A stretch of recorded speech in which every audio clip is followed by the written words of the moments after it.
maximum sentence of up to 4 years in prison. The judge overseeing the case, Judge Juan Merchan, granted the request, which issues a stay on all deadlines, including the November 26th sentencing date, to consider the effect of his election as president. Former Assistant U.S. Attorney Andrew McCarthy says Trump has been called a convicted felon, when in reality he is not. Yeah, I just think one point that we're missing here is that Trump is not a convicted felon. Technically, a judgment of conviction is not entered until he's sentenced. And I think one of the reasons that they asked for the delay in the first place is they're hoping to get the case thrown out by Merchan without ever having a judgment of conviction entered. The whole point of the motion to dismiss or the motion to vacate the convictions was that he never become a convicted felon in the first place. And as long as this is frozen, technically he's not a convicted felon, even though, rhetorically he's addressed that way. Donald Trump won every single swing state and the popular vote. Republicans took control of the Senate and will likely take the House. But former DNC chair Debbie Wasserman Schultz does not think this was a red wave election. This was not the wave election that the majority of the media is portraying. Voters had a Trump on the ballot the last 3 elections. We had a very short presidential campaign with our nominee, and there were a lot of other issues as well. Beverly Hallberg is president of District Media Group and a fellow at the Independent Women's Forum. She says even after this thrashing, Democrats like Wasserman Schultz still don't get it. Well, yeah, there are a lot of issues. That's where I would agree with the Congresswoman. But the fact that she thinks, and she even mentioned this, that the media landscape is too diffused, and that's part of the problem. What a lot of Democrats are pointing to, other than just the Democrat Party or Kamala Harris or Joe Biden or Nancy Pelosi, is actually pointing out the media. And what they're actually saying is that Americans should only be able to view legacy media that Democrats are obviously in charge of. She talked about podcasts. Well, the reality is that Joe Rogan invited Kamala Harris on the podcast, and she decided not to go on. I think one of the things we're taking from this from a media perspective is the reason there was this red wave is because Americans are not buying what legacy media is selling, and that's what Democrats need to focus on. Yeah. President Donald Trump's pick for border czar continues to have people talking. Chris Woodward has more. Tom Homan will be joining the Trump administration, where Trump says Homan will be in charge of our nation's borders. According to Trump, this includes, quote, all deportations of illegal aliens back to their country of origin. A lifelong member of law enforcement, Homan was acting director of Immigrations and Customs Enforcement, or ICE, during Trump's last time in office. Ira Melman of the Federation for American Immigration Reform, or FAIR, likes the selection. Nobody knows the border better than Tom Homan. He has been in this for a very, very long time. He understands what the dynamics are. He knows how to go about this.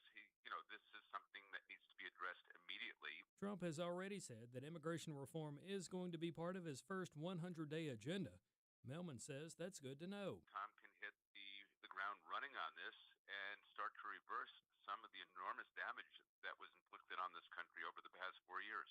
Some individuals, politicians, and special interest groups are opposed to immigration reform and or deportation, saying it's everything from racist to unkind and immoral. But those on the other side of the argument say people cannot just show up here illegally and reside here without going through the proper steps like legal immigrants. Removing people who are in the country illegally is not a racial or an ethnic issue. It is a question of people who have violated our laws. I'm Chris Woodward. U.S. stocks are drifting today as some momentum comes out of the Trump trade that swept Wall Street following Donald Trump's presidential victory. More news online at afn.net and download the AFN mobile app. I'm Rusty Pugh. Hi, it's Sandy Rios, your old friend from the morning show.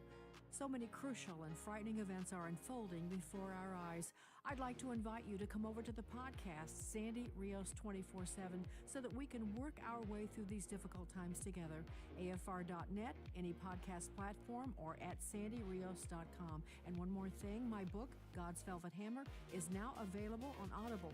So come join us at Sandy Rios 24/7, and remember, God's Velvet Hammer, available at Audible. Welcome to Today's Issues, offering a Christian response to the issues of the day. Here's your host, Tim Wildman, President of the American Family Association.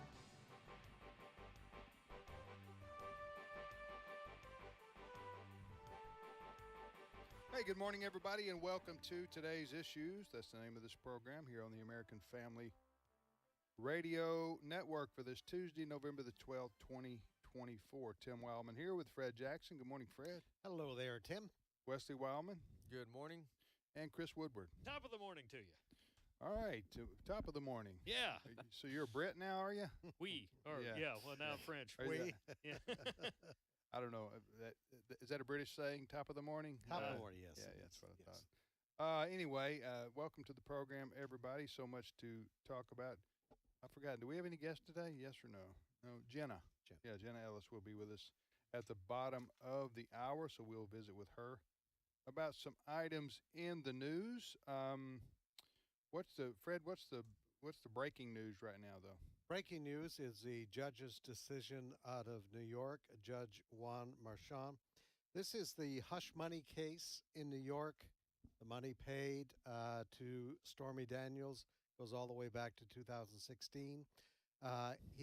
Trump was convicted on those charges. The hearing today was about when the sentencing might occur.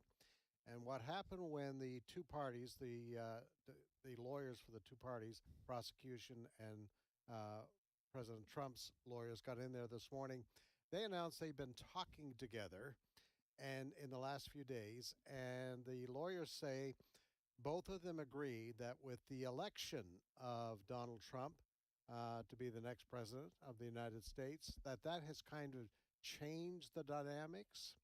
And I would think in the discussion is the immunity of a president to face charges. Anyway, the bottom line is the judge agreed to wait for a week for both sides, the prosecution and the defense, if they have new arguments to make. So a week from today, this judge, who's a rather controversial figure, is giving them a week to decide. But he's not facing charges. He's already been convicted, right? He's been convicted, yes.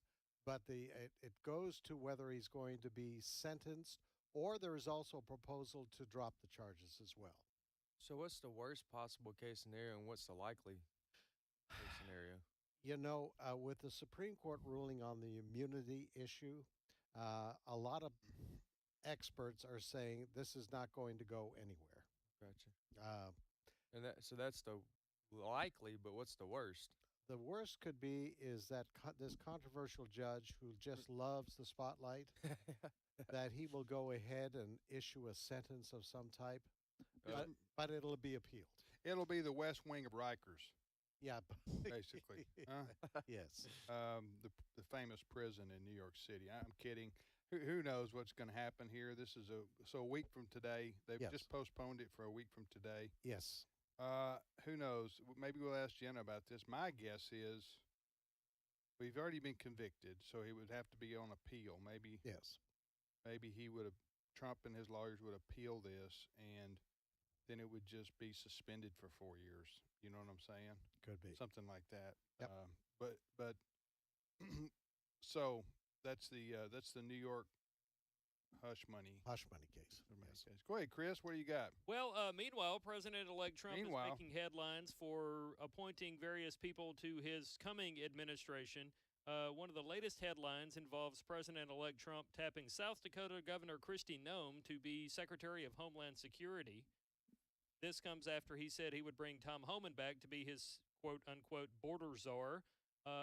Trump also wants Representative Lee Zeldin, former New York Representative Lee Zeldin, to be the head of the EPA. I actually have some sound here from Lee Zeldin. We don't have it yet, but it's coming, so stay tuned, The EPA people. is the Environmental Protection Agency. Yes. Going over some of the other appointments, Fox says that Trump is going to pick Florida Senator Marco Rubio to be Secretary of State. That would factor into last week's report that Mike Pompeo might be returning to the administration in a different role. Meanwhile, it's looking like North Dakota Governor Doug Burgum might be Interior Secretary or Energy Secretary. We're still waiting on all kinds of positions, but these things are coming in. Did you mention Stephen Miller? Stephen Miller would be coming back to serve in a capacity. There was a story yesterday, Congressman Michael Waltz might be the National Security Advisor to Trump. So it's changed. I mean, we're getting all this. It's like drinking from a fire hose right now. Yeah. What do you know about Stephen Miller, Wesley? Well, about what the role that he could potentially serve, or just in general. Well, for those who don't know, who is he? Well, he's currently a legal. He's got a legal firm. Yeah, America First Legal. Yeah, America First Legal, and he was previously in the last Trump. He was in the 2016 Trump administration as well. Mm-hmm. I just remember a couple of his clips going on CNN and other places defending the First Amendment in particular, and he is as good as it gets on that issue, and he's as simple as it gets on that issue. Deputy Chief of Staff for Policy. And that's what he was. That's what he's and that's what he's going to be doing. Gotcha. And he is a policy wonk, but he's one that you can listen to and understand. Yep. He was very big in the first administration, and he'll be working closely with Tom Homan. Yep, that's right. He is credited with the idea of Remain in Mexico. That's right. It was his idea. Yes. So he was also one that was in support of, and I'm not sure if he laid the groundwork or what his role was, but he was a big advocate of looking at certain countries that have an overwhelming population of terrorism and saying, "Hey, let's not fly in and out of those places." I mean, he's big on immigration. He's America First. Yes. Yeah. And he's excellent on that issue. So his role is going to be what, Chris? Deputy Chief of Staff for Policy.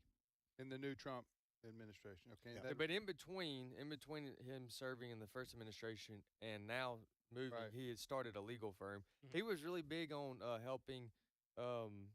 He was counter to his legal firm was counter to the woke movement. Yes. Yeah. So and the discrimination that took place amongst essentially white people for being excluded from college campuses because of their skin color. And so he was a big advocate for that. But and he's got a great sense of humor too. Yes. the law firm America First Legal will continue in his absence should he move on up. All right, so that's some good ones. That's a good one. Oh yeah, that's a good one. So Kristi Noem, the governor of South Dakota, she will resign her post there and be what now? Deputy of Homeland Security Secretary. Deputy or Homeland Security Secretary? Yeah, Department of Homeland Security Secretary. Excuse me. That's a cabinet position. It is, yes. It'll have to be confirmed, but Republicans have control of the Senate, so you might as well say that's a shoe-in, unless they find something on her between now and confirmation day. Okay, so Kristi Noem. Another one of my favorites, and I'm not sure where we're going here, but I'm just looking at some names here. Todd Homan. Is that how you pronounce it? Homan or Homan? Yeah, Homan. Todd Homan. Tom? Yeah, Tom. We played some clips. Todd or Tom? Tom. We played some clips from him yesterday. Okay, good. I didn't get to hear that. He's going to be the new, I'm going to call him the border sheriff. That's right. It's my favorite clip of all time of him is him and AOC in 2017, 2018. It's in Trump's first term when she's essentially interrogating him about what's going on at the border. You're separating families. He said, "Well, she asked him, what are you going to do about this? Did y'all play this yesterday? No. What are you going to do about when you run across families? Are you going to separate the kids and the family? That's not right. We shouldn't separate them." He said, he asked her, "Why don't we just send them all back together?" Boom. And then in that same conversation, in that same back and forth, he also said, he said, on a serious note, when you're in the country right now, he said, if I get caught, he said, he was a police officer in New York City years ago. He said, if I get caught with drugs in my car because I've broken the law and I have my child in the back seat, they're going to separate us. They're going to take me to prison. If you break the law, all bets are off. Yeah, that's what. Also with the but he's illegal immigrants, if you come here illegally, you cross over the border and you're not documented, as they say, and you have children in tow. First of all, how do you know that that's the kids of the adults and they're not trafficked? How do you know this? I mean, who can check that? Who can verify these kinds of things? So I think that was just a ploy by the left. But he handled that exceptionally well. Yeah, he did. He just deployed them. Remember AOC going to the border and crying and all this, saying they're drinking out of toilets, and all this stuff. Just all she was trying to do was make Trump look bad at the time. And actually, as it turns out, the same policies, at least when they had these people in the holding areas, existed under Obama and then also under Biden. Yes. All right, I think he's going to enforce the rules, though. What now? I think he'll enforce the rules. Tom Homan, yeah. So we've got Marco Rubio now. Yes. And that is Little Marco. Little Marco, as Trump called him back in 2016, and for a couple of years after that, they were the best of frenemies. Although he was, had some things to say about Ted Cruz and some other people, he has since made up with. It would have seemed publicly anyway. I saw a lot of people posting about Rubio last night, and these are just Joe Sixpacks. But many people seem to be pleased with the idea of having a guy who is always siding with Israel in conflicts with Hamas and other terrorists as being, hey, I'd like that guy to be our Secretary of State. So that one seems to be getting some positive response on social media where a lot of younger voters tend to hang out. All right, so Senator Marco Rubio from Florida will be the Secretary of State. Fred, what do you think about that? I think it's going to be fantastic, as Chris has pointed out.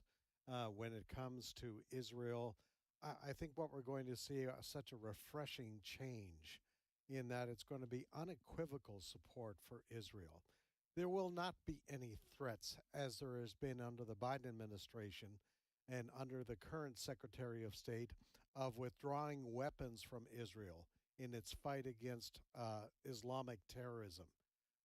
There is a reason why when last Tuesday night, a week ago, when it became clear that Donald Trump was being elected to another term in office, that the first phone call from a foreign leader he received was from Prime Minister Netanyahu. So it's so far what we are seeing in the selections that President-elect Trump is making is very consistent with the promises that he has made, very consistent with the policies he wants to put in place, not only foreign policies, but also border policy. Tom Homan has been on Fox like once a week for the last 4 years, critical of what Biden wasn't doing on the border or was doing on the border. So it was no surprise at all that he was selected as border czar. So you're seeing people, and Kristi Noem also. Kristi Noem is one of those governors who has said, the border problem has moved to the northern states. She was there. She is very consistent on that front. So he is putting people in place consistent with the policies that he said would be in place when he was running again for president. Okay, I've been told we have some audio now. A moment ago, I talked about Lee Zeldin. Now, the EPA is a small little agency. It hasn't been around nearly as long as some of the other places that are cabinet positions as well.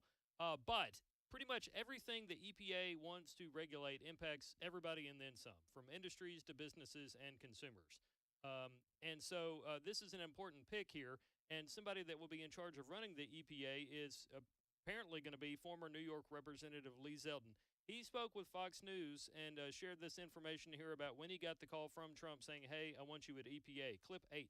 Now, President Trump, when he called me up, he was rattling off 15, 20 different priorities, a clear focus. He wasn't reading off of some sheet. It's the top of his head. And if I challenged him to give me 50 more ideas of what to do with this agency to improve the economy, I'm confident he would have done that. This is going to be a great 4 years for America. It's not just about a great day one or a great first 100 days. I have a feeling that we're on the verge of what could be the greatest 4 years we've ever seen of any president in the White House. What's interesting here, hearing about Zeldin talk about the economy, Zeldin had a failed campaign against Kathy Hochul for governor, but he did much better than many Republicans do in races for governor in New York. And one of the issues that he made a big issue, he almost unseated Hochul over this, was the economy. We have to do things to make things better for people, and EPA policies will impact all of us and our pocketbooks. Lee Zeldin there, the gentleman you're hearing from, is a congressman from New York. I think a congressman. He's former. He left to run for governor. Former Republican congressman from the state of New York. He ran for governor, almost won in a blue state. But that was him commenting there. Back to Marco Rubio for just a minute. So that's a very important position in any presidential administration, that is Secretary of State, because that individual is basically responsible for international affairs. Right. Yes. And is the number one ambassador for the president around the world. It's a big, big, big job, okay? So, but Marco Rubio has a lot of experience in the United States Senate. He knows what's going on, or he knows who the players are.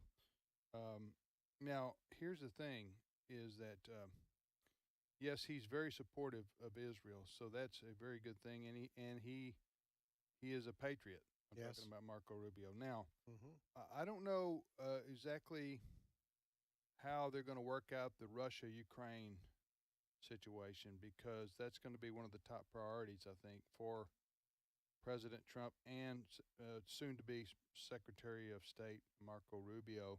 I did hear Rubio basically say, I'm about quoting him here, he said, I'm not on the side of Putin, but basically Ukraine is not in a position to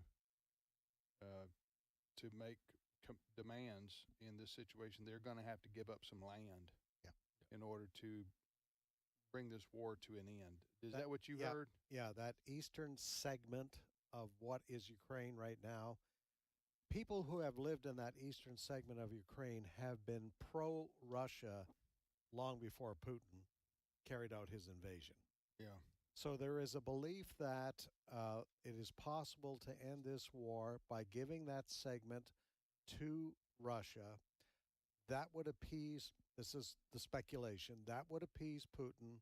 He would withdraw his forces.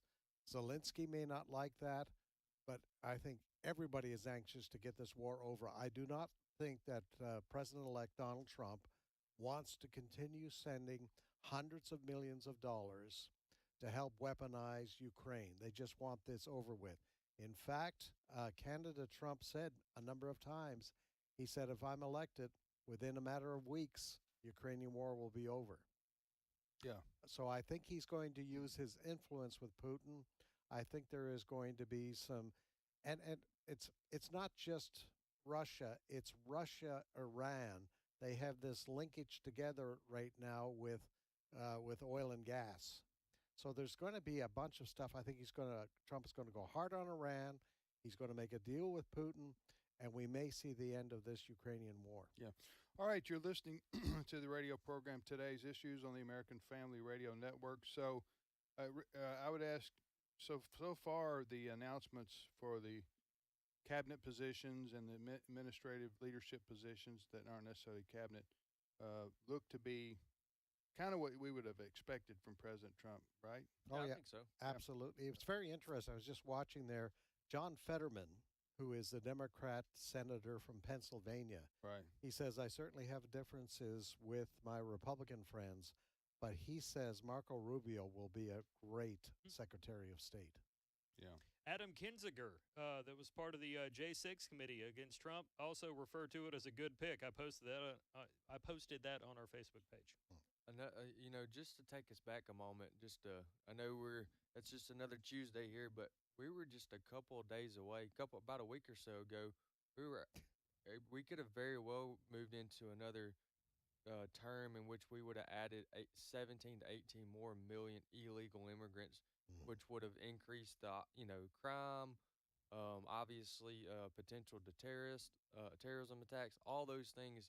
But instead, we're sitting here on the radio, and we've got Tom Homan as our border czar, so to speak. So I wonder who it's going to fall on Governor Ron DeSantis of Florida to replace the Senate seat that Marco Rubio will be giving up to take a Secretary of State's role. So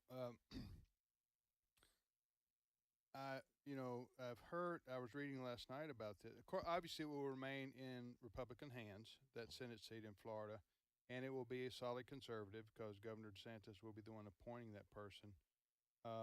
And the talk is that he might appoint his chief of staff, and maybe that is to fill out the 2-year term remaining for Marco Rubio in Florida, and then maybe then Governor DeSantis himself would run for that Senate seat. The other option is to appoint yourself Huh? Well, you pointed out yesterday, Tim, that Santos only has 2 years. 2 years left. He's served 6 years. You can only serve 8 as governor, and he served 6. So, the question would be for Governor DeSantis, where do you go from here in terms of your political career if you want to continue in politics? And it seems to me like maybe that is an option. Maybe he finishes out his term as governor, appoints his chief of staff in Florida.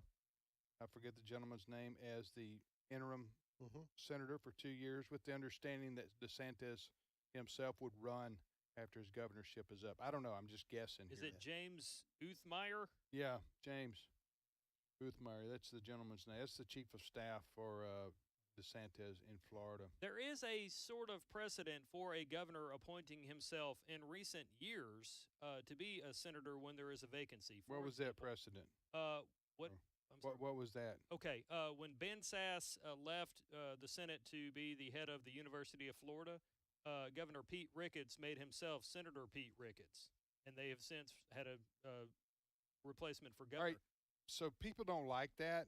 Generally speaking, people don't like you appointing yourself to something that should be the call of the people to vote on. So.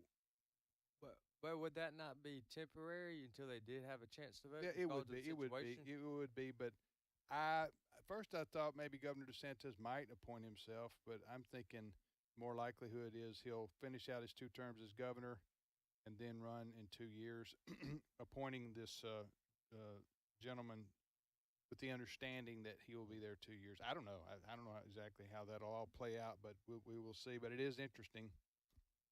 Now, you got 2 senators that are leaving that are Republicans. You got Marco Rubio.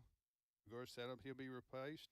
Then what will happen to Ohio? Because J.D. Vance, the vice president-elect, his seat will be surrendered, so to speak. And now they do have a Republican governor in Ohio, Mike DeWine. Yes. So the Republicans, again, will maintain that Senate seat. But who will the new senator be? Well, there's some speculation that perhaps DeWine will pick Vivek Ramaswamy.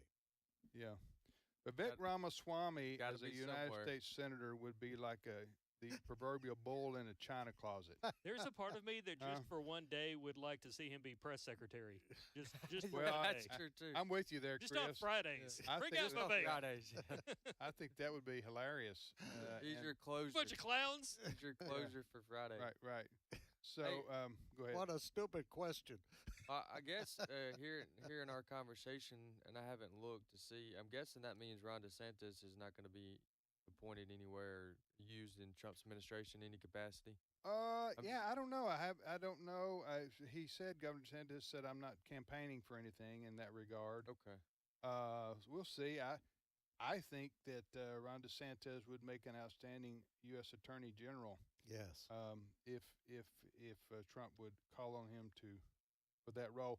Go ahead. Oh, I was just going to say, it could be interesting. You could see a couple of ladies run for governor of Florida. The lieutenant governor, Jeanette Nunez, Republican, lieutenant governor, but also Ashley Moody is the attorney general. Many attorneys general try to run for governor at some point. Well, if DeSantis does not want to be the senator replacing Rubio, he will, I'm sure he'll make that announcement and he'll put somebody in to serve out the 2 years, and then somebody who would be in good position to win in 2 years when that Senate seat has to be, elected again in Florida. So, all right, we're going to take a short time out right here. Jenna Ellis will be with us in a few moments. You're listening to Today's Issues. Stay with us.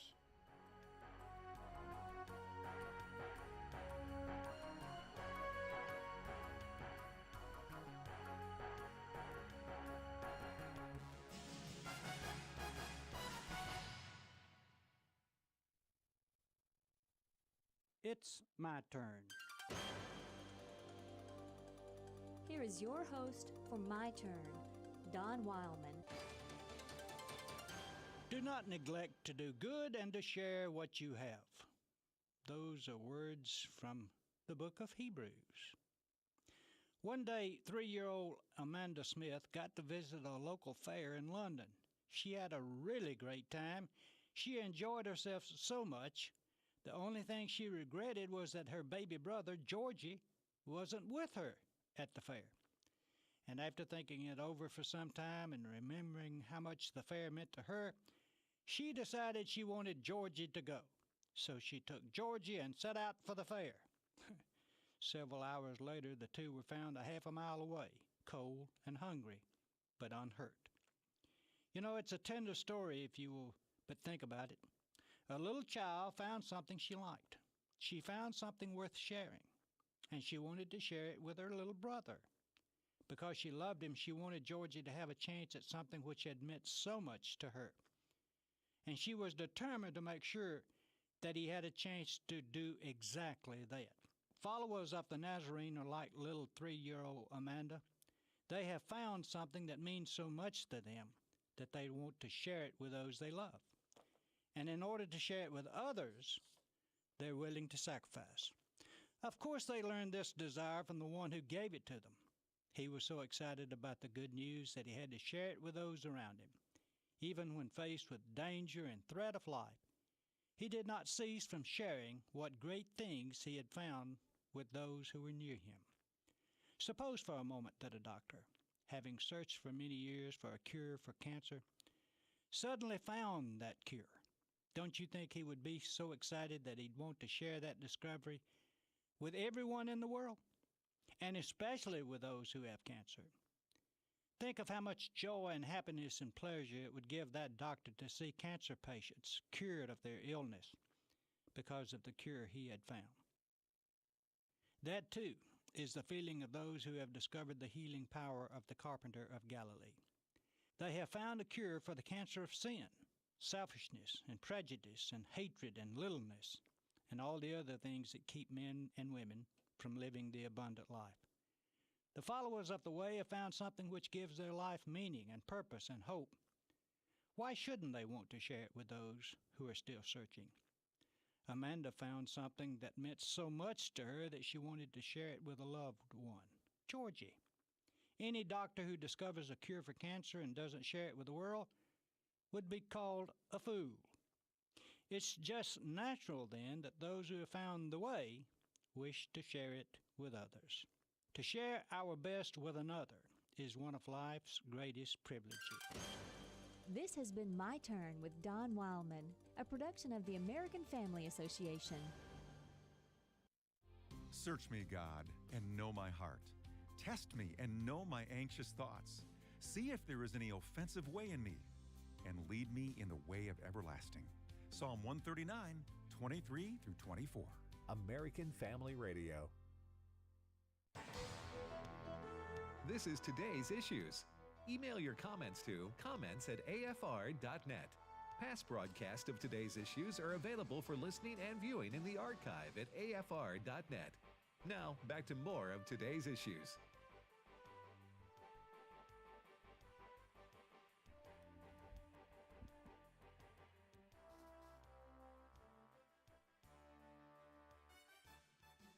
Hey, welcome back, everybody, to today's issues on the American Family Radio Network. Thanks for listening to AFR. Tim here with Fred, Wesley, and Chris. And again, we thank you for joining us here on the program today. Well, joining us now is Jenna Ellis, host of Jenna Ellis in the Morning. Heard weekdays from 7 to 8 o'clock Central Time right here on American Family Radio. She covers the events of the day and also does so with a biblical worldview perspective, and talks to a lot of very interesting, knowledgeable folks. Not that she isn't, but she does talk to a lot of people that she knows. Jenna, good morning to you. Good morning. Yeah, and it's always fun to talk to various people with different perspectives, because one thing I've definitely learned from my family, who's very diverse in our specialties, is that if you are the smartest person in the room or at the table, you better find a different room and different table. Hey, Jenna, let me ask you this. We were talking about the Attorney General's position for President Trump, second term. He had William Barr, and who was the other one? Jeff Sessions. Jeff Sessions, and Trump trashed both those guys. He doesn't like them at all. So that has to give somebody a little bit of pause in saying yes to President Trump to serve, but that's a very prestigious job and one that a lot of people desire to have. So, do you know who might be in the running for that position for President Trump? Yeah, that is very true. That accepting a position in the administration comes with a little bit of exposure risk. Certainly, at least to the mean tweets later on. So that's my suspicion as to why Senator Eric Schmidt took himself out of the runnings, that he's focusing on just being a great senator from Missouri. But there are a lot of other people who would desire the job, and it is very prestigious. The names that I have heard most prominently would be either Ken Paxton, who's the current state attorney general from Texas. I think he would do a phenomenal job. I also think that Andrew Bailey, who is the current attorney general of Missouri, would be an excellent choice. So probably a few other names in the running as well. Those have not yet been floated. We just know that Eric Schmidt took himself out of the running, at least. So right now, at least as far as the open discussion is concerned, Paxton seems to be the front runner. Well, and Paxton and Trump have been tight for a long time. Now, so we do know that you mentioned if you're going to sign up to work for President Trump, and you worked for him for what, 2 years, Jenna? Something I did, yes. Okay. Mm-hmm. So, and you don't have to comment on this. You can plead the Fifth Amendment, but it's just common knowledge. If you go to work for Trump, you're going to work for a very volatile personality, and so you know, you just got to take that. And I'm sure all the people taking these roles doesn't mean you can't work with him. He had Mike Pompeo worked 4 years for President Trump and had a good relationship, but he so did Mike Pence, and he can turn on you. Trump can turn on you in a minute, and if he considers you to be, quote, disloyal. So I'm just saying, people are looking at that who are taking jobs for the administration, and you have to factor that into the consideration. So we'll see what happens there with the Attorney General's position. Ken Paxton seems to be a natural because he's an AG from a big state, Texas, and he and Trump have been, as I say, close friends for several years, and they're on the same page. It seems to me like that would be a natural fit for the new Trump administration. Okay, so are there any other? Okay, now what's going to happen, Jenna, in Florida now that Senator Marco Rubio has been chosen to be the Secretary of State? I don't know when that will that take place, like in January? Will he have to resign his Senate seat? Yeah, so of course all of these positions are just looking forward to the next Trump administration, and some are just appointments without confirmation. Some do need the Senate confirmation, which is why tomorrow's election of a Senate Majority Leader is incredibly important, because for those nominations to actually go through smoothly and also quickly, because Trump is going to only have 2 years, at least that we know of, with a GOP trifecta and majority in the House and the Senate. It's going to be very important to get some of these nominations through as quickly as possible so he can get to the policy work, because, of course, the mainstream media is focusing on all the drama, but really for us as Christians and as conservatives and everyone who cares about our country, we would love to see a successful administration and him to actually do the work that he campaigned on without all of the drama that will inevitably come up. Yeah. But as far as Florida, yes, when and if Senator Marco Rubio resigns his seat, then Governor DeSantis can appoint that vacancy that would fill the remainder of the term until what about the seat you? is up for re-election. What about well, can he appoint you? He could. I'm the resident of Florida. He could. I have not asked for that job. I have no desire to go back to D.C. at least in the short term. Maybe 2028. Who knows? Yeah. But what about? I guess what I'm driving at here is, I mentioned this before. Governor Ron DeSantis has 2 years left. Right. Okay. So in the governor's mansion. Okay, so could he possibly appoint himself to fill out Marco Rubio's Senate seat, or does that look bad? I'm not aware of any discussion on that front for that, but I can say, just knowing the governor and also, those close to him. I don't think that he has any interest in cutting his governorship short. Okay, Of course, he did run for president, but, obviously that's a little bit different. He would miss the hurricane recovery efforts. I mean, really, yeah. he would. Well, and he wants to make sure that Florida remains as solidly conservative as it possibly can be, so he can hand that off to the next administration, whoever that is. But one of the main names that's being floated is James Uthmeyer, who is a great conservative, actually worked in the Trump administration previously, is his current chief of staff, and I think that is an excellent selection if that ultimately comes to fruition. He is the chief of staff right now for Governor DeSantis. Yes. Right. Go ahead, Fred. Jenna, Fred here. I have a question. Tom Homan going to be the border czar in charge of deportation. He's out there talking tough that he is going to turn things around with regards to the invasion that was orchestrated by the Biden administration. As soon as his name was announced, you had Democrat governors like Newsom in California, Hochul in New York saying, you better not come to our state. We're sanctuary states. You better not touch our people. When it comes down to federal state rights, what can these governors do to quash the efforts of Tom Homan and the Biden administration, the Trump administration, to go after these illegals? Yeah, well, this is one issue that constitutionally is bifurcated, or there's powers that are both federal and state, but that comes down to securing your border. And so when someone is here illegally, that is a federal issue, and so it really shouldn't matter whether a state or the mayor or the governor says this is a sanctuary state. They're violating federal law. And so Article 1, Section 8 gives the uniform rule of immigration and naturalization to the Congress, and then it's the executive branch on the federal level that can enforce it. And so so I think that you're going to see some of those challenges ultimately go through the federal courts.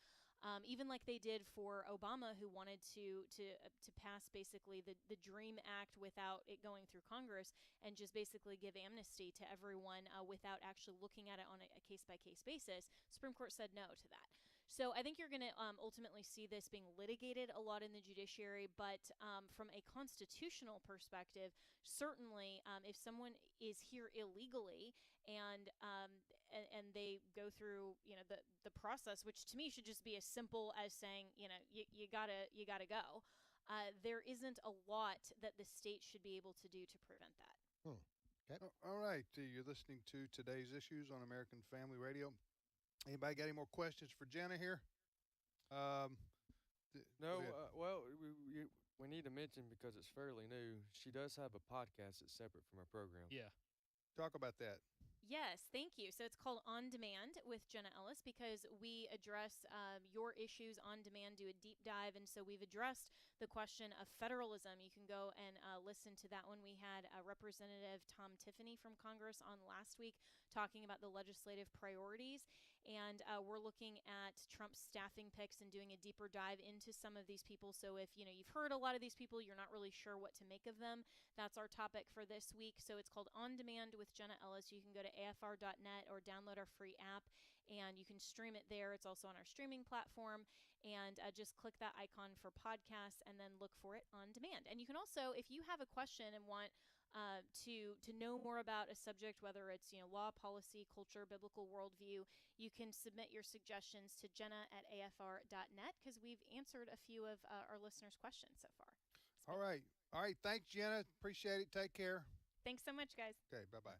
Bye-bye. This is Jenna Ellis joining us from the Sunshine State, Florida.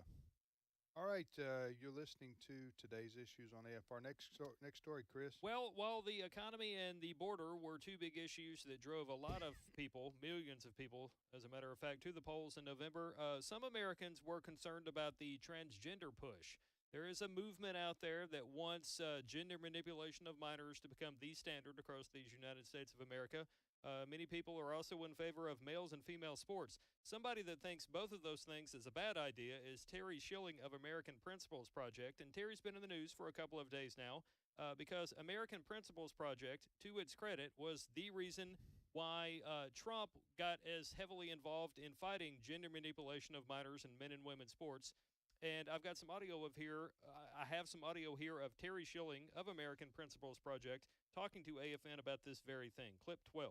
We had a meeting with President Trump to film part of our documentary on the woke culture war that the left has been waging in our military. And we had about 15 minutes with President Trump, and I was able to present him a few things. One was a research project on the transgender industry and how much money they were making. It's over $4.5 billion. But the other thing I gave him was the vote impact report from our 2022 involvement, running ads on women's sports and transgender procedures for minors. And I was blown away at how much he understood this issue. He's well aware of how important it is to protect our children, and he's also well aware of how smart this is politically, but it's not the motivating factor for him. President Trump really does want to make America great again, and that starts with making our families great again. Who is that? It's Terry Schilling of American Principles Project, somebody that co-signs many of the letters that you and other people here sign to President Trump and other people. Yeah. Is that it, guys? we got blank. We got nothing to say about this. It was well said. Yes. Well said. We got nothing. We got nothing to add to that. Okay. That's I have posted that on our Listen, today's. if we issue add Facebook anything page. to that, it becomes bad radio quick. Duly noted. Yeah. All right. What we could do, if you feel necessary, we could play it again. No. I have plenty more. You got Okay, more? You got more? Okay. I demand equal time. Yeah. Okay. Speaking of males and female sports, there's a school that's been in the news a lot for a couple of months now, San Jose State, and that's because they have a male on the female volleyball team. And as a result of San Jose State having a male on the female volleyball team, many female volleyball teams have forfeited their matches against San Jose State because they say it's not fair. It's dangerous for us to be playing against a man. It's a violation of our Title IX rights. And somebody on the San Jose State coaching staff is a lady named Melissa Beatty Smooze. She's been suspended. Who? Melissa what? Melissa Beatty Smooze. It's definitely like S-M-O-O-S-E. That's a rap. It could artist, be Smoozy. I think. It's definitely a distraction to the story. Baby Smooth. Either way, Melissa has been she's been suspended after speaking out against this, saying, "Hey, it's not right to have men in female sports." And our new reporter, Bronson Excuse me for interrupting you. Okay. So this transgendered player, which is a male, says he's a girl, and he plays on the volleyball team for San Jose State. Yes. Right. And the person you're quoting as criticizing this is who? Melissa Beatty Smoozy. She's part of the San Jose State staff there, a coach. Okay, so she's criticizing her own school? Yes. While she's on staff? Correct. She get fired? She has been suspended indefinitely after she filed a Title IX complaint against the school. I mean, good for her. Yeah. That's very brave of her for standing up for what's right there. Melissa, whose last name I will not say again, Melissa says that Blair Fleming, the team's transgender player, conspired with an opponent to help the team lose a match and injure a teammate by the name of Brooke Slusser. Yeah. I'll post this on our Facebook page. Okay. The name that we're having fun with, her last name is Beatty, B-A-T-I-E. Smoozy. S-M-O-O-S-E, so it's not baby.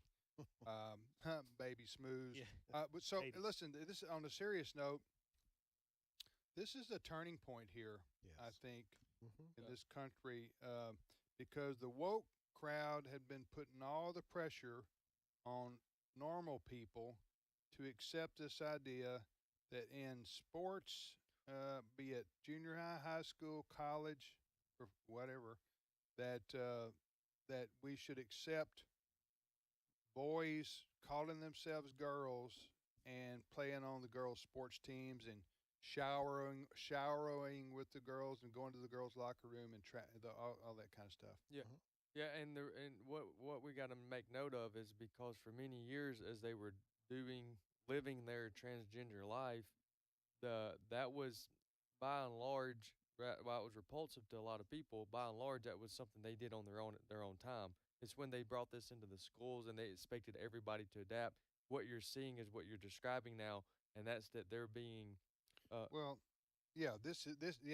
this common sense is prevailing. Right. Yes, right. And and so what you got going on here, even in liberal states, and even among some people who would otherwise call themselves liberal, they're saying this is a bridge too far. Right. And and we're not going down this road. As you say, live and let live. If somebody wants to, put on a dress and lipstick and say I'm a girl, I'm a woman, then and they're an adult, then they'll have to live with those consequences of their choices. But we're not going to allow this to. Well, the point I was making forced upon the students. The point I was getting at is that while they were living, let living, they were acting like we're all equal, but this is proving the case that we're not. Men and women are not equal. Right. Yeah. Yeah. You don't see any. Listen, you don't see any women. But this is making them uncomfortable. Talking about the transgender people, because they're now having to face the reality of what we've been saying all along as Christians, that as you transition, that's not the right thing. That's not right. But it's more than Christians, though. Well, sure. It's the general public is saying, no, this is not fair. It's not right. We don't accept this.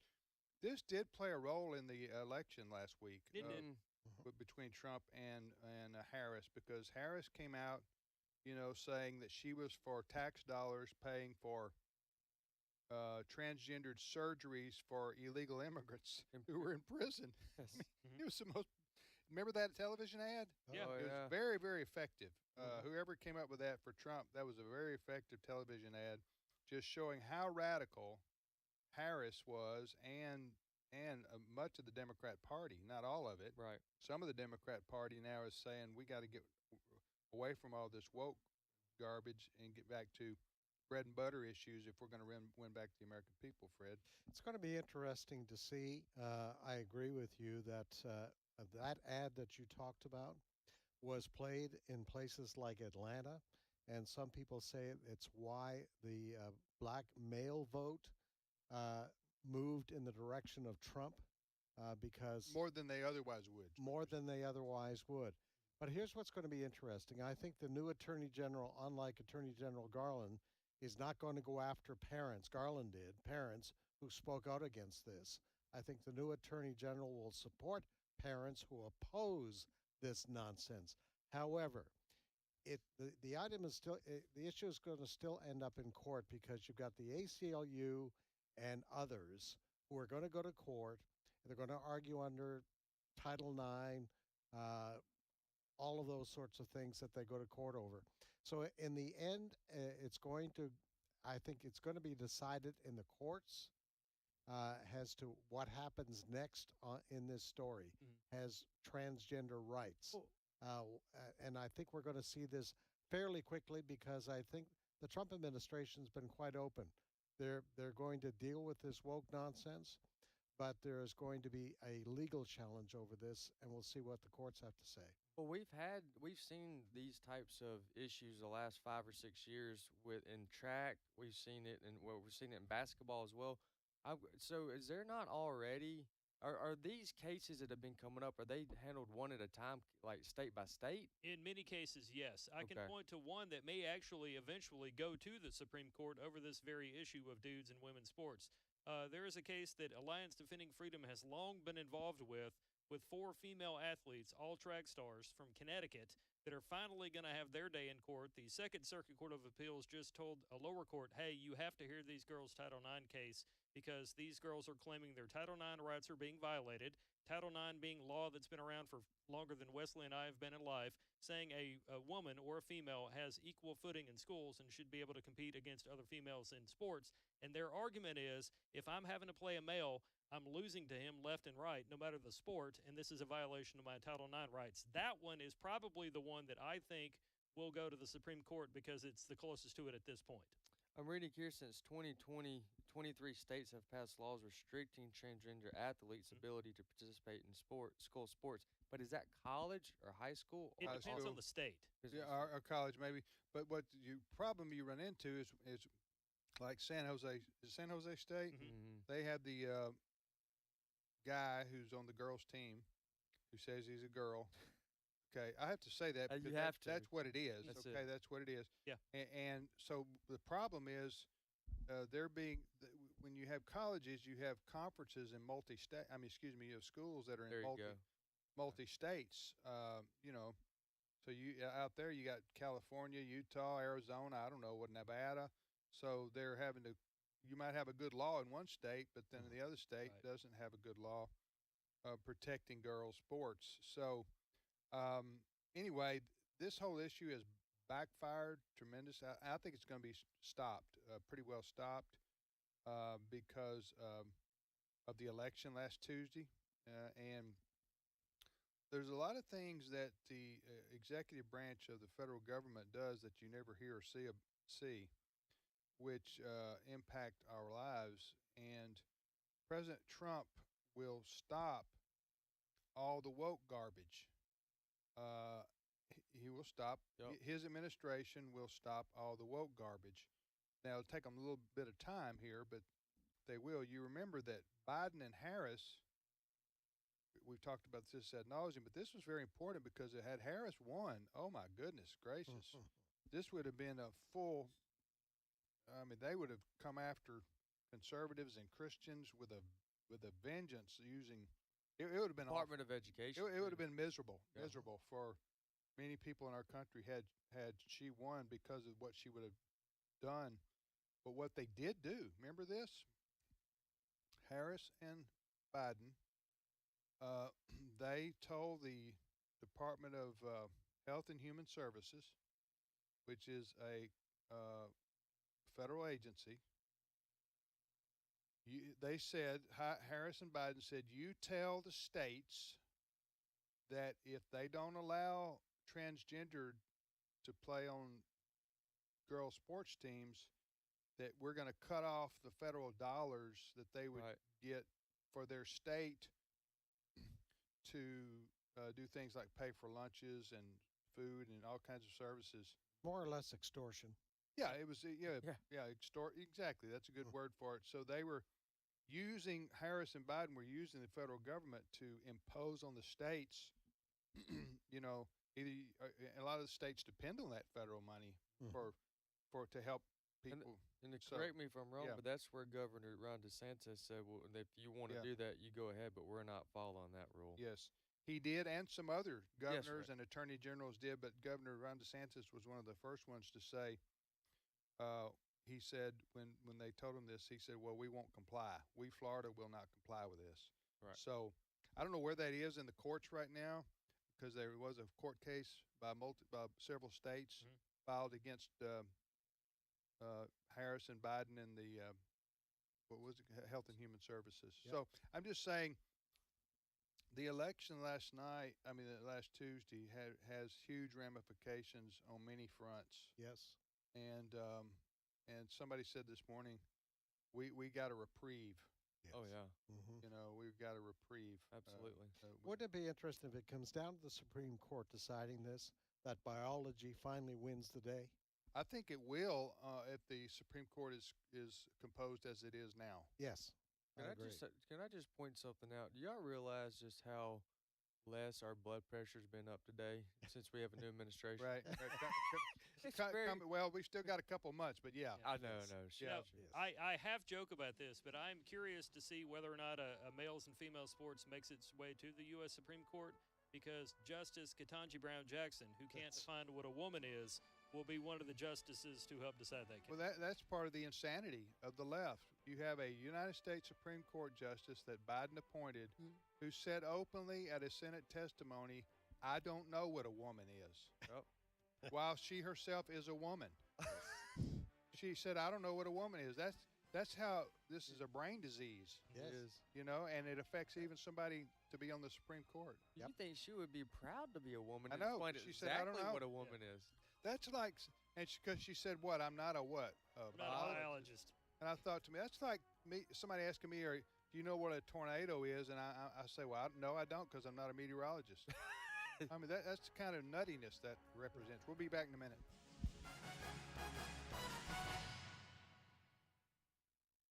The views and opinions expressed in this broadcast may not necessarily reflect those of the American Family Association or American Family Radio.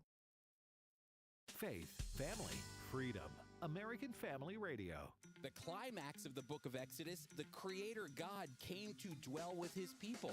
You can't approach the holiness of God however you want. Jesus understood this when he says, I am the way and the truth and the life. No one comes to the Father except through me. Friends of Israel, bringing biblical truth about Israel and the Messiah, Saturdays, 2 p.m. Central on AFR. This is American Family Radio, a listener-supported ministry of the American Family Association.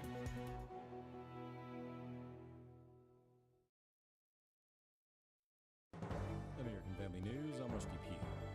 President-elect Trump is vowing to roll back electric vehicle mandates with support from his pick for head of the Environmental Protection Agency, former New York Republican Congressman Lee Zeldin. Kelly Saberi with more. Somebody who's really on the same page as the president-elect is Senator-elect Bernie Moreno of Ohio, who says that we're about to see the golden age of autos in the U.S. He is a former car dealer himself. He told me his plan to make this happen. He says the first thing is to write a new tax code for companies. Then he also wants to get rid of the subsidies that come with buying an EV.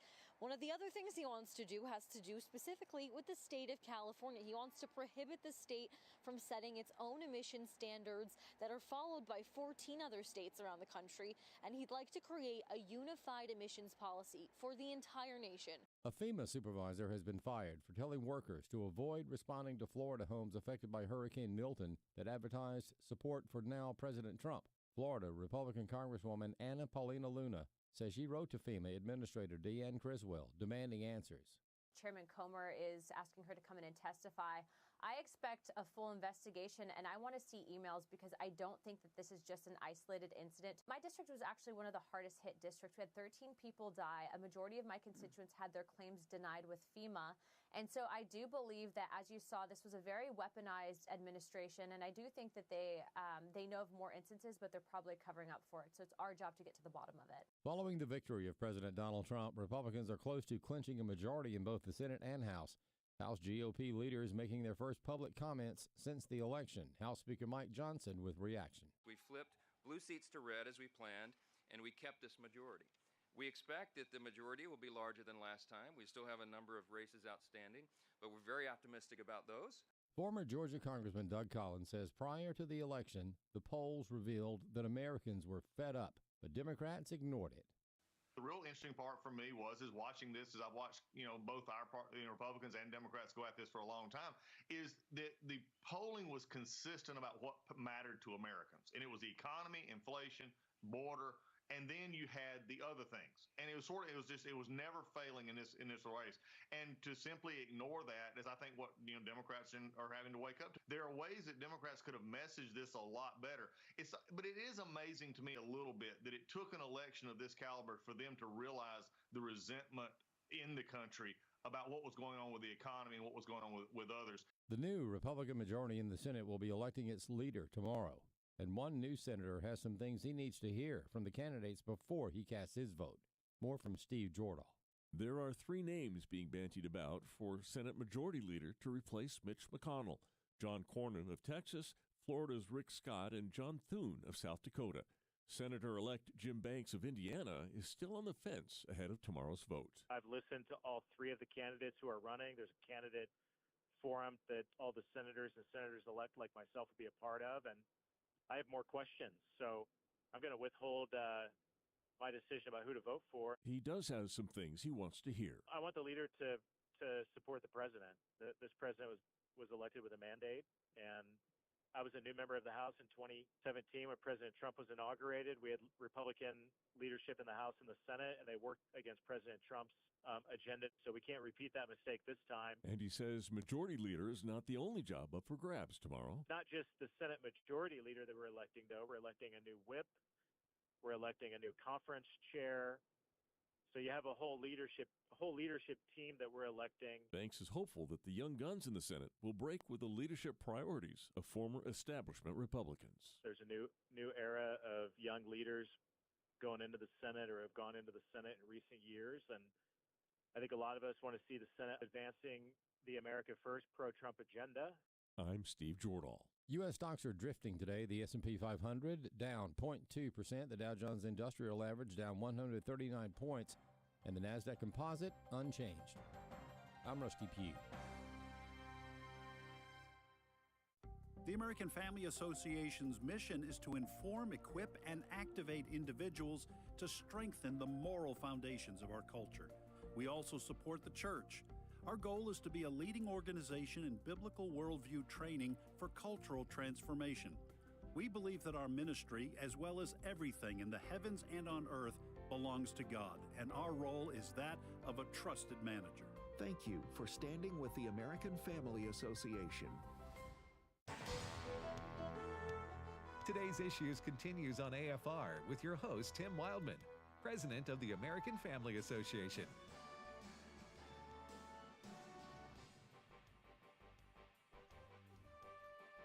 Hey, welcome back, everybody, to Today's Issues here on the American Family Radio Network. Tim, Fred, Wesley, and now Steve Paisley Jordahl joins us. Good morning, Steve. Good morning, everybody. It's Tuesday, November the 12th, 2024. What's your first story, Steve? Well, do you like cruising? No, not really. Okay, well then this isn't for you. I listen. Let me just say this: I've only been on one cruise, and it was a small boat, and Carnival. It could have been. I'm not dissing Carnival. Right. I'm sure they have some great, but it was an old small boat. We left out of Mobile. This is about 15 years ago. It's longer than that. It was longer than that. Was that right? Yeah. Okay. Well, whenever it was, it was a long cruise. I'll tell you that right there. Did you get to go, Wesley? No, I just know 15 years ago, I'm playing it back where I was, and you told me this story before that. So. Okay. Well, whenever it was, just real quick, whenever it was, we got out there in the Gulf, and the waves were battering us, and they had to shut down the kitchen because things were flying around. Fred, it wasn't funny. It was traumatizing. I'm just picturing this. Oh, it was just exactly like I'm describing it. Yeah. And you're in your room, and the boat's going from one side to the other, like in a dramatic way. Go ahead. The reason I emphasize that it was longer than that is only because I'm pretty certain that in 2024 that I don't think they give that option anymore. A boat that size, the terrorizing boat experience. Yeah. So anyway. I saw a video yesterday of it might have been the largest cruise ship ever because it had a big, huge indoor atrium. It was like 6 stories high and way long, and the thing was listing at 45 degrees. Oh, it got into a squall, and yeah. So anyway, so it was a bad experience. So I never went back. But cruising, a lot of people love cruising, and God bless you. Well, you like cruising on a golf course. yes, but that rarely happens. That's a cruise. Well, there are water hazards, so you know. Well, I just think of when you first said cruise, I thought it meant like to kind of going about the day. Cruising. No. I'm talking about an ocean cruise. Right. Sure. So anyway, what about it, Steve? Well, if you are one of those Trump deranged people that don't want to live in the United States for the next 4 years because you're afraid you might wake up a slave or who knows what you believe, there's a cruise company called Villa V Residences that is launching a 4-year cruise. You're going to be on the ocean for 4 years. You'll stop at various ports, of course. It's called Skip Forward. You have the flexibility to join at any port, get off at any port, but you're still going to pay the whole cost. All inclusive, all your meals and everything's paid. $160,000 per person for a double occupancy room, or $256,000 per person for a single room. And you're gone. You're out of here for 4 years.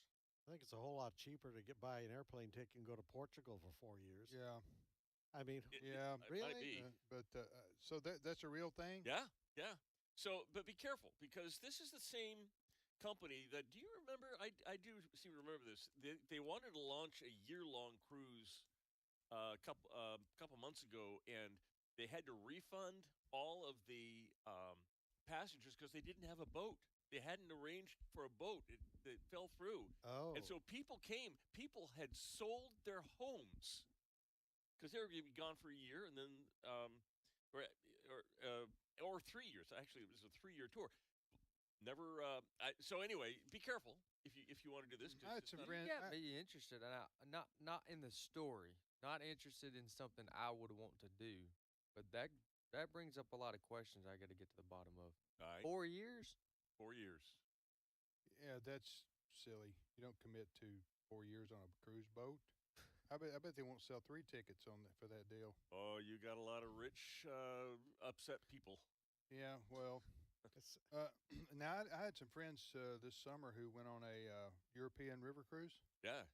They loved it. Yeah. Oh, yeah. Huh? Yeah. You see those advertised on Yes, TV? they're nice and smooth. Yeah, and they don't have a whole lot of people on there. No. You know, so now that's something I would entertain. Yeah, that'd be nice. I've been on several cruises and enjoyed them immensely. Yeah. Well, that's what I'm saying. It's one of those things. It's not for everybody, but it is for a lot of people, obviously, because the cruise industry is a pretty big deal. Yeah. What was your favorite cruise? I did the Caribbean, the Western Caribbean. We stopped at Jamaica. We stopped at the Cayman Islands. Yeah, man. The Cayman Islands. We stopped at a couple other places. Cozumel, probably. Cozumel, yeah. And we had a good time. It was a good cruise. The food, oh my gosh. They said that one night was going to be lobster night. I like lobster. So every night I asked the waiter, "Is tonight lobster night?" "No." "Is tonight lobster night?" Finally got to lobster night. They literally fed me all I could eat lobster. No one, everybody else got like one thing, but they kept bringing it. I'm still held up on the cruise situation. Do you think it's possible that the cruise is targeting the women that are a part of the 4B movement or the shaved head? Anybody that wants to get away, I'm sure they think that there are enough people in that demo that will probably want to. You have lost me completely. I don't even know what you're talking about. What are you talking about? You haven't seen the picture of these women? If your husband voted Republican, you need to get rid of him, toss him out of the house. Shave your head with stain from. Yes. Oh, like going full Old Testament, like sackcloth and ash and all that stuff, shaving your head? Yeah. Crazy. And basically go to the separatist movement. And so, so you saying they could offer a cruise to those women, right? Because it's a movement that you're seeing out in social media the last couple of days since President Trump has won. And so I thought, you know what, 4-year cruise, they may see a target audience right here, and they're trying to seize the moment. I got you. Well, seizing the moment. We'll see how that momentum builds. Okay. Yep. Next story, Steve. We talked yesterday about a FEMA employee whose name was Marnie Washington, who was in Florida and was caught telling her crew to avoid houses with Trump signs in the yard. This is FEMA going around offering FEMA assistance. Well, she was on a podcast.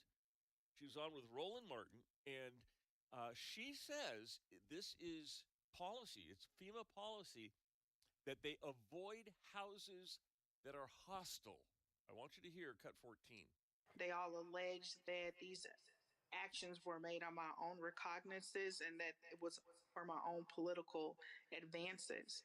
However, if you look at the record, there is what we call a community trend. And unfortunately, it just so happened that the political hostility that was encountered by my team, and I was on 2 different teams during this deployment, they just so happened to have the Trump campaign signage. FEMA always preaches avoidance first and then de-escalation. So this is not isolated. This is a colossal event of avoidance, not just in the state of Florida, but you will find avoidance in the Carolinas. Senior leadership will lie to you and tell you that they do not know. But if you ask the DSA crew leads and specialists what they are experiencing in the field, they will tell you. Demand for FEMA to give you those incident reports. So who was that now? That was Marnie Washington. She's the gal that was fired for instructing her crew to avoid houses with Trump signs in the yard. So she's saying there was enough hostility against FEMA workers by people with Trump. That's what she's saying. That's what she's saying? It doesn't pass the smell test, except, do you remember hearing in the first week or two after the hurricane that FEMA came in and it confiscated all the aid coming in and it rationed it out so that it could be sought I do remember this. from FEMA? It did upset a lot of people. This is from Helena, right? This is from... It was North Carolina in that. No, yeah, this is from. But there was 2 hurricanes within about a week of Oh each no! other. Yes, That's what I'm asking. Helena. Helena. Yeah, the first one. Yeah. So anyway, there were some people that were kind of upset with FEMA. I don't know that it would have been unique to Trump people, but from what I've been seeing, at least on my social media feed, it's not the Trump people who are likely to be violent and abusive. So I don't know. I'm kind of having a hard time believing her, but this is what she's saying. Well, the initial story is she was fired because she had instructed her crew if they saw a house, this is in Florida, they saw a house with Trump signs, that they need to walk away from there. Now, if there was a house with Trump signs and the people were hostile, they were coming out and threatening, I could understand that. But she does not. It was a blanket. Yeah, she doesn't give us any evidence at all. Or instances, that It she was a felt 30-minute. It was a 30-minute interview, and I only got to listen to the first part of it. I can't say that she didn't. Well, you know what? If she can prove that these people in these houses came out with threats, guns, baseball bats, then she's got a case. But if none of that happened, well, imagine if a Trump, if FEMA was under the Trump administration, and you went to, and it was learned that a FEMA director had texted to her staff, "Don't go to homes that have Harris signs," then that would have been a big story because they would have said, "See, this is racist." Yes, because they're avoiding people not based on they're based on their political views, and she's a black woman, therefore this is see where that goes. Oh yeah. So anyway, you can't do what she did. She may have had a bad experience or two with people with Trump signs in their yard, or not. Because you have to take that by case. That's what I'm saying. You got to take that in. That's right. Individually, you can't make a blanket statement about all Trump supporters because they represent the majority of the American people. That's a ridiculous attitude to hold. Now, I will say this: I don't know what she experienced because I do know there was a lot of anger in especially that this is what was reported. Okay, I didn't see it with my own eyes, but there was a lot of anger, especially in the Carolina, in North Carolina, because of the lack of response by FEMA, and so there was. Then when they did get there, what he said, they collected everybody's goods and the street, as if they were the ones that produced or brought it. I don't know what all the reasons for that was, but they messed up. It sounded like to me, and so there was a lot of anger at FEMA. So I could see her walking up to a door, 10 days late, going, "Hey, I'm here to help," and then somebody going, "Really?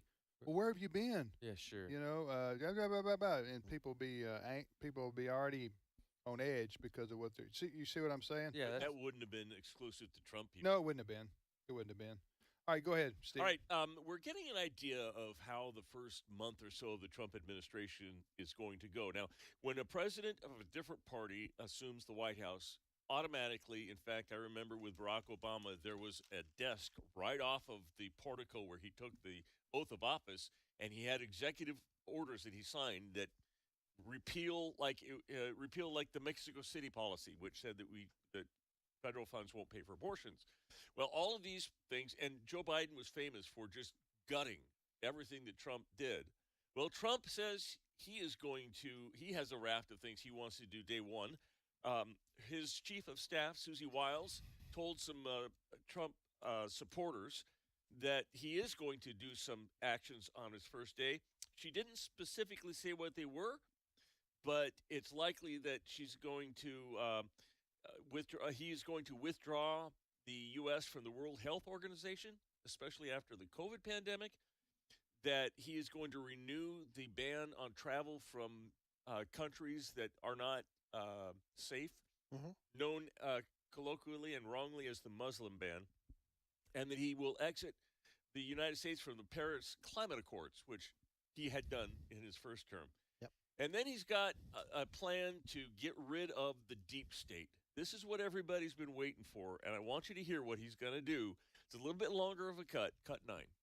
Here's my plan to dismantle the deep state and reclaim our democracy from Washington corruption once and for all, and corruption it is.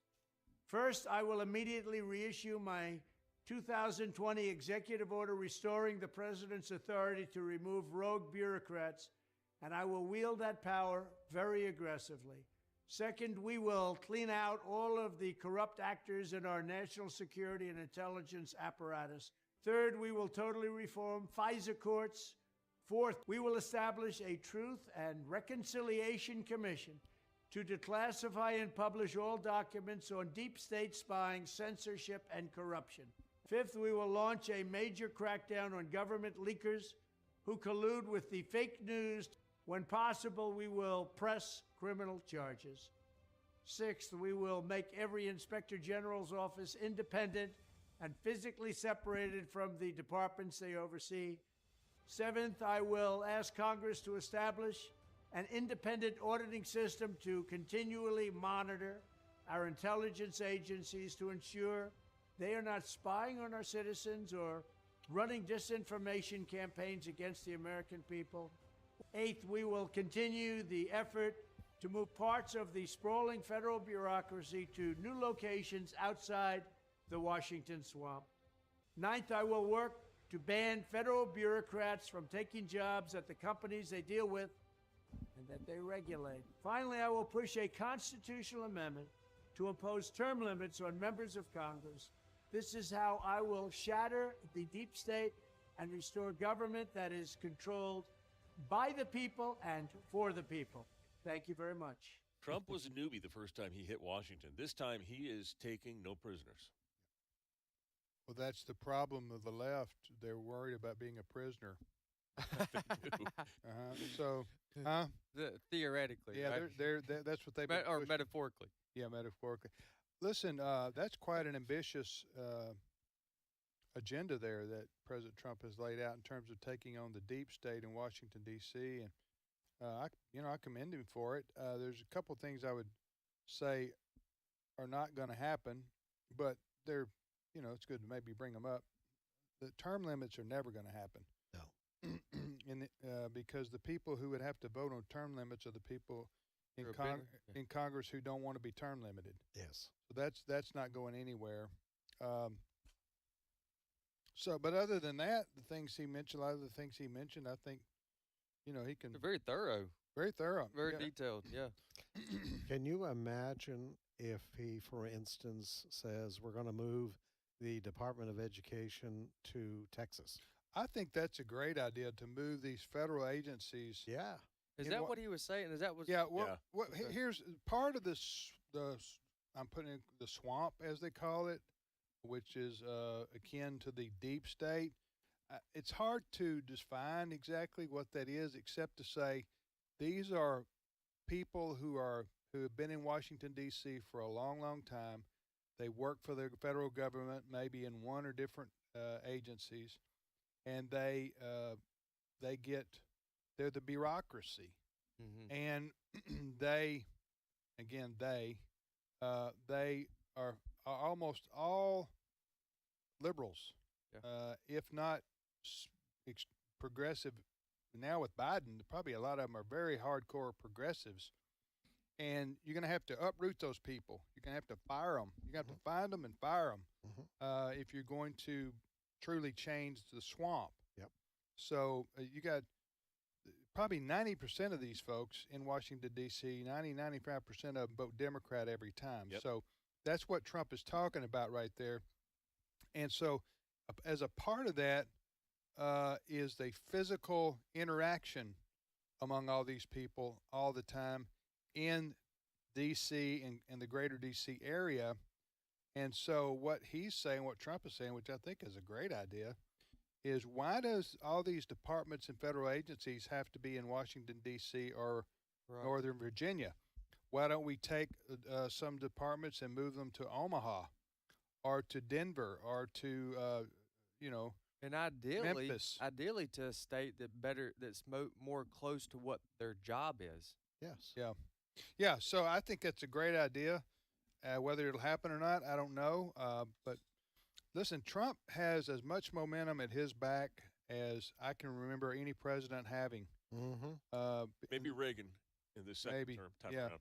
Yeah, but I don't know if even Reagan had the House. I think he had to deal with Tip O'Neill. You remember that as the Speaker of the House. So Trump has the Senate, the House, and now he doesn't have a veto majority in the Senate, so they can block him there. But almost every president since Obama, maybe preceding him, has been unable to do almost anything legislatively. It's doubtful that Trump will veto anything that comes from Congress. So that, yeah. What did I say? Veto? I meant the Senate can block him. What is it called? Filibuster. Yeah. Now, and there are some senators who, let's say, are not MAGA. I'm thinking Collins and Murkowski and Utah Romney that could oppose Trump on some of his nominations and that kind of stuff. Yeah, they might. All right, next story. All right. A Michigan woman named Lisa Domsky has been awarded $12 million by a federal jury, after she was fired from Blue Cross Blue Shield, where she had worked for 30 years, because she did not want to take the COVID vaccine. She asked for and was denied a religious exemption. So she took him to court, and she has been awarded $12 million, $10 million of that in punitive damages. Which court awarded her this? That's a federal court, federal jury in Michigan. Wow, is that so? So she worked for Blue Cross Blue Shield of Michigan. Yep. She refused to take the COVID vaccine because she claimed religious reasons, and they didn't accommodate that. They, being Blue Cross Blue Shield, they forced her either take the shot or lose your job. Yep. So she sued them, and she won. And she won. She won big time. Big time. Well, that's on the She can take any cruise she wants. Yeah, exactly. Can. That's on the heels of the decision, what was it, last week? Transit workers in San Francisco, they got $1 million each. For the same thing? Same thing. So the case was years back during the lockdowns, right? Yeah. Is that when that's when she said no to that? Because surely we're past all that now. Oh, we don't know. Yeah. She instituted the lawsuit probably 2020. Okay. Now, man, if I could go back in time, I would do that. I would go to work for a company that forced me to, and then I'd sue them. That's a very good strategy. Then I'd make a killing. I mean, that's.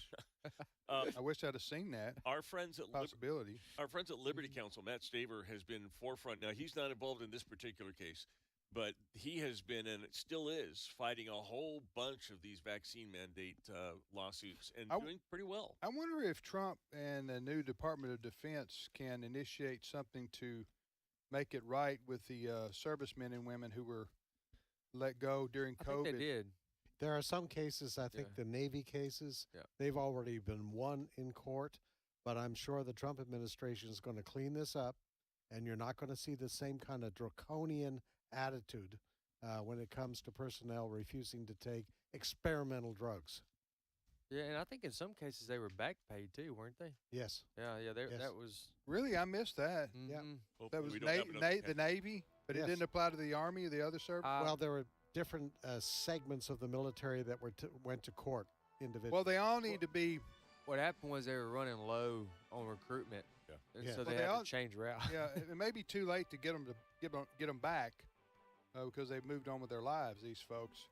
But they certainly deserve some kind of compensation. Yes. Sure. Some kind of back pay. To say the least. Huh? Hey, real quick, we'll mention this more tomorrow, but we have a conference coming up this summer. So go to afa.net/events, afa.net/events, and our Biblical Bedrock Building on the Authority of Scripture conference is June the 12th to the 14th. You can register and get all the details at afa.net/events. afa.net/events. Yes. All right, thanks for everybody on the panel here, and Jenna and the guest, and we'll see you tomorrow.